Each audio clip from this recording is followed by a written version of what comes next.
हजरत दाता गंज बख्श रहमतुल्लाह अलैह की बहुत मकबूल ये करामत है।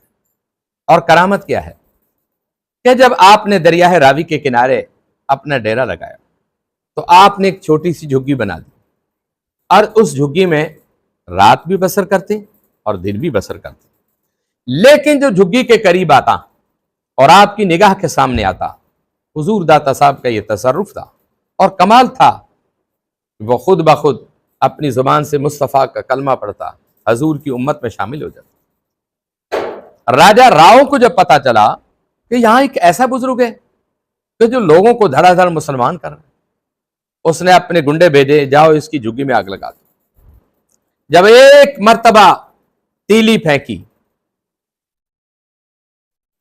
तो फकीर ने क्या कहा, अल्लाहु अकबर, तीली बुझ गई। दूसरी मर्तबा, तीसरी मर्तबा, और तीसरी मर्तबा फिर फकीर ने कहा अल्लाहु अकबर, तो वो आग बुझ गई।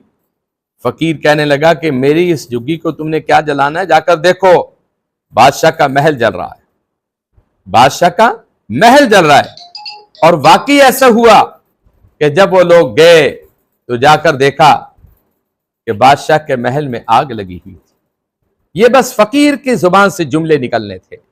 निगाह वली में ये तासीर देखी और बदलती हजारों की तकदीर देखी। बादशाह ने माफी मांगने के लिए सरकार की खिदमत में आ गया और माफी मांगी और कलमा पढ़ के मुसलमान हो गए। ये हुजूर दाता साहब की जिंदा करामत।